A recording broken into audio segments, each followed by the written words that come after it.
لا إله إلا الله لا إله إلا الله لا إله إلا الله ما لنا رب سوى لا إله إلا الله لا إله إلا الله لا إله.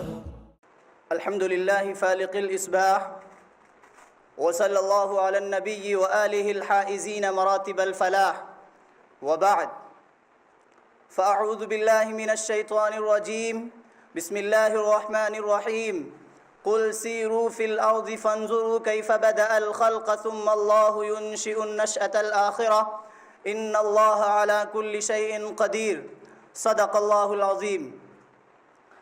Honorable President of the program, respected Chief Guest, highly qualified judges, and dear all, I feel highly delighted to participate in this third elocution competition to speak on a very important topic, Islam and the Industrial Revolution.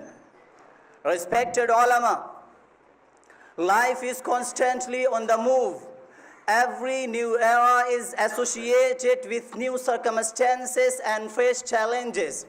But the great revolution which the world has experienced after the invention of machine has affected every sphere of life.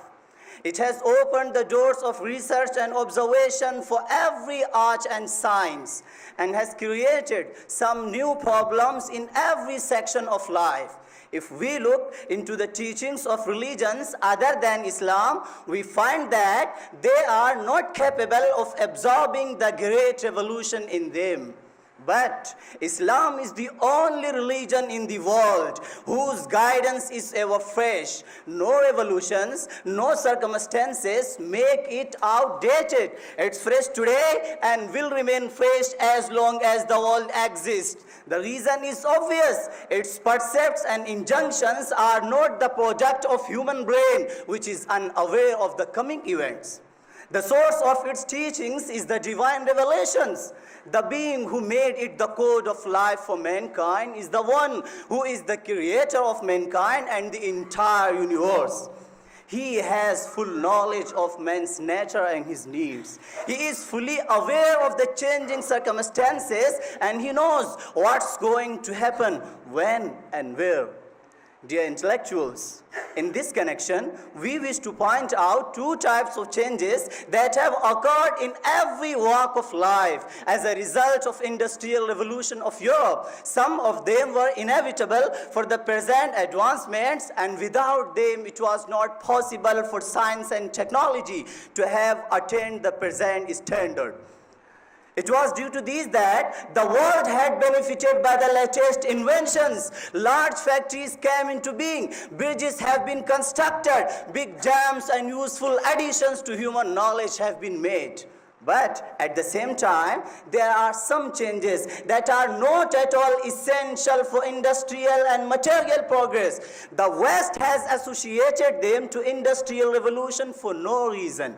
And now, realizing this era is signed with grief, obscenity and nudity, free mixing of men and women, music and dances, interest and birth control are things that have nothing to do with material and industrial progress.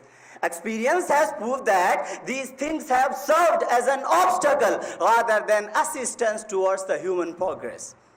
Dear listeners, this is the evil from which the Islamic world has to save itself very diligently. Industrial revolution in the Islamic world has become necessity, but it should be a revolution free of the profanities of Western civilization, which have led them to the brink of total destruction. Unfortunately, our modernist group wants us to accept the industrial revolution of the West as it is, without an iota of change in it, and thus drown ourselves in their ideological and practical aberrances even before the machine has taken roots in our society. That's why, instead of developing science and technology, this group is spending its energy in molding Islam to bring it in conformity with Western civilization.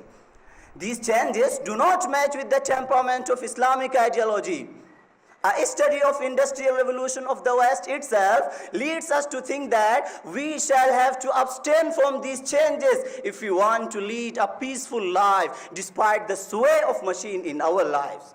The philosopher poet Allama Iqbal said, है दिल के लिए मौत मशीनों की हुकूमत एहसास मुरव्वत को कुचल देते हैं आलात. The rule of machine is the death of soul. Instruments only crush the sense of tolerance. Dignitaries and scholars, no doubt, many injunctions of Islam are flexible enough to accept changes in varying circumstances. But there are certain prescribed rules which must be observed when applying these to new problems. It doesn't mean that every Islamic injunction can be dissolved in the ready-made mixture of modern necessities. It may be understood that the Islamic injunctions prescribed by the Holy Quran, the Sunnah, and by the consensus of the Ummah are fixed and unalterable. They cannot be changed in any period. Dear audience, how funny it is that our modernists feel the change of time only when they want to give religion sanction to an activity or when they want to seek approval to a thought or practice of Western ideology. On the contrary, when the change of time demands labor or some hard work, they don't even think of it. For example, the modernists have made loud claims that usury and interest should be made permissible because time has changed. But none of them ever demanded that the concessions in the salah and fasting during journey should be withdrawn because the change of time has made journey far more comfortable and easy than it was in olden days.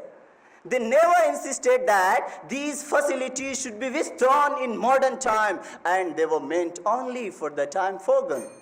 At the end, I wish our modernists think over these submissions seriously and realistically, and their able efforts are spent on some constructive services instead of distorting or innovating the Islamic guidance. May Allah bless us true guidance. Wa akhiru da'wana and alhamdulillahi rabbil alameen.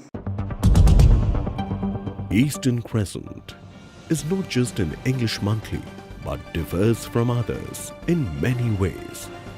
It consists of well-researched articles, targets issues which seldom get the attention of the mainstream media, gives every issue its deserving place, answers the misconceptions about Islam and Muslims, acts aptly on its slogan, Alternative Media, People's Choice. For subscription and other details, please contact us on 022-2677-1618 or 022-2679-8538. You may also log on to www.easterncrescent.in.